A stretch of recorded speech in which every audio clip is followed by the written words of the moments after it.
Al-Ikhlas. Jadilah pribadi yang melakukan sesuatu hanya pamrih kepada yang memberikan hadiah alam semesta. Jangan karena pimpinan melakukannya. Saya punya klien pernah gini, Pak Rudi, saya punya bos baru udah 8 bulan. Saya benci sekali dengan dia. Kenapa benci? Iya, selama ini ide-ide saya yang diminta, ide-ide saya yang diambil, tapi selama bos baru saya tidak pernah diajak bicara. Terus maunya apa? Saya mau bos itu pindah dari tempat saya. Bagaimana caranya Pak Rudi? Oh gampang. Ya bagaimana caranya? Anda jangan lakukan, jangan sukseskan programnya 100%. Berapa persen Pak Rudi? 1000%. Lah kok 1000%? Abaikan tugas-tugas Anda. Tapi sukseskan program bos Anda sampai 1000%. Nanti ketika akhir tahun evaluasi oleh pimpinan dari bos Anda, maka bosnya akan mengapresiasi bos Anda. Dan akan mendapat promosi tempat yang lain, kemungkinan Anda yang akan diusulkan menggantikannya. Karena Anda yang mensukseskan. Bisa dipahami? Jadi kalau ada yang gak suka dengan kepemimpinan Bu Ambar, mau 100% apa 1000% kita sukseskan. Supaya Bu Ambar gak ketua lagi, gak panitia, gak jadi ketua DWP lagi. Jadikan yang negatif menjadi positif. Lakukanlah, jangan karena predikat. Jangan karena si A, ketua panitia itu lebih senior, tapi Anda melakukannya karena gak enak dong dia lebih senior dari saya. Tidak. Kita diminta karena kita punya kompetensi. Sepakat? Jangan terjebak kepada predikat. Berarti ada 3 sudah. Pertama, luruskan niat kita. Kedua, apa? Kedua tadi? Setelah Samuel Pierpont yang kedua? Ketiga? Betul. Sekarang lihat. Untuk bisa mencapai tingkat lebih tinggi dari spiritual positif, seperti lagu The Massive, syukuri apa yang ada. Bukan syukurin lo, bukan gitu. Syukurilah yang apa yang kita terima. Pertama, Anda bersyukur berada di ruangan ini. Saya tahun 88, waktu itu masih Menteri Kehutanannya Pak Asrul Sani, kalau nggak salah saya. Asrul Harahap. Saya mengisi acara di sini pernikahan anaknya. Dan sekarang saya berada di ruangan ini bersama ibu-ibu. Tidak sembarangan orang memakai baju seperti ibu-ibu.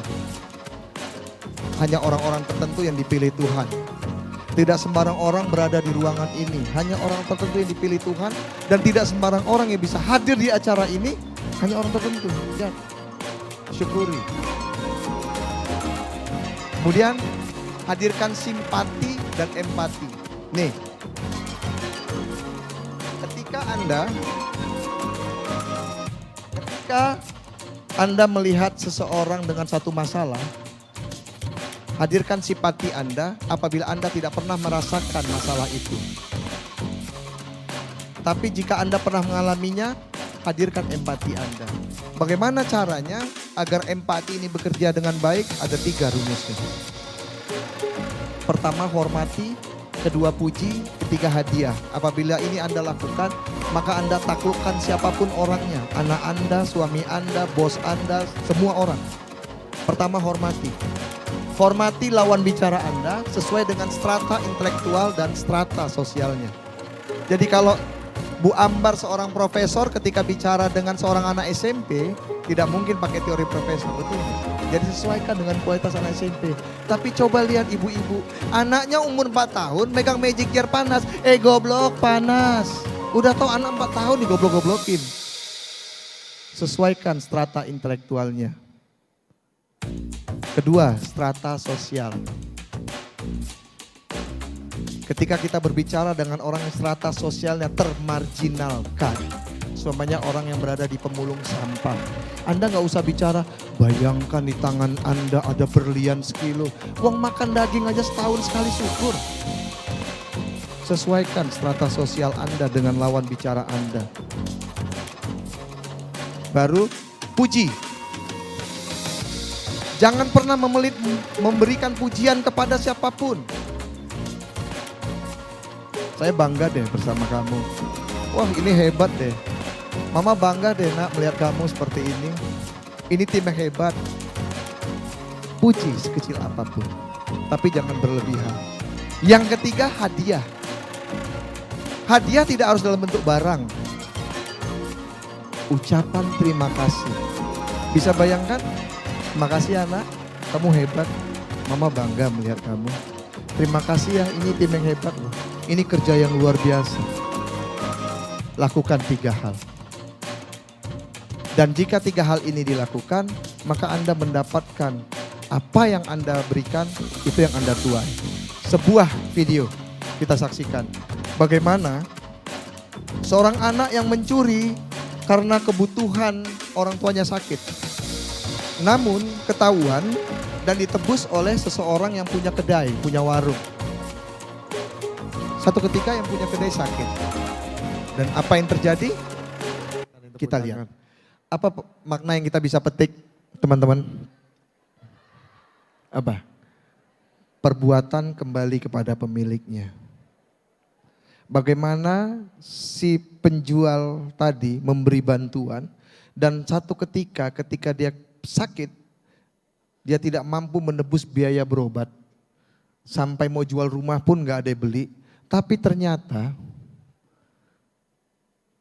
di dalam kepanikannya ada bil yang sudah dilunasi. Ternyata dokternya yang melunasi. Ternyata dokternya adalah anak yang mencuri itu. Apa pelajarannya? Kita tidak tahu akhir cerita kita, betul? Mungkin orang yang di sebelah Anda yang akan membantu Anda di akhir cerita Anda. Mungkin bukan anak Anda, mungkin bukan suami Anda. Tapi orang yang pernah Anda tolong itu yang membantu Anda. Jadi jangan pernah berhenti membantu orang walaupun sekecil apapun. Saya selalu tekankan di dalam kelas saya, Anda jangan paksakan anak-anak Anda mengabdi kepada Anda kalau Anda tidak pernah total mendidik anak-anak Anda. Karena tugas kita sebagai orang tua mendidik mereka, sedangkan tugas mereka mengabdi kepada kita. Jangan kita tuntut mengabdi, tapi kita tidak pernah mendidik. Sesungguhnya jika kita lihat tadi materi yang pertama soal niat, itu menunjukkan bahwa anak kita adalah orang lain yang hadir melalui kita. Jangan merasa, ini anak saya berhak mengaturnya. Tidak, tugas kita mendidiknya. Mengatur berbeda dengan mendidik. Sepakat, perbuatan kembali kepada pemiliknya. Mulai sekarang teguhkan niat, cari teman yang positif, kemudian berbuat yang terbaik agar kita menuai hasil yang terbaik. Sepakat? Kita bakar semangat. Semangat pagi. Saya pribadi luar. Baru mau habis bab 1-nya sudah kendor ya ternyata ya. Pagi speednya makin turun ya. Luar biasa. Baik. Angkat tangan kanannya. Letakkan ke samping kanan. Senyum, lihat temannya, katakan, hai Besti. Mulai sekarang kita berbuat ikhlas ya. Oke, angkat tangan kirinya, letakkan, hai Besti. Aku bangga kau jadi sahabatku. Iya, tepuk tangan untuk kita semuanya. Sekarang. Katakan kepada diri Anda, letakkan tangan Anda di dada kirinya, rasakan detak jantungnya.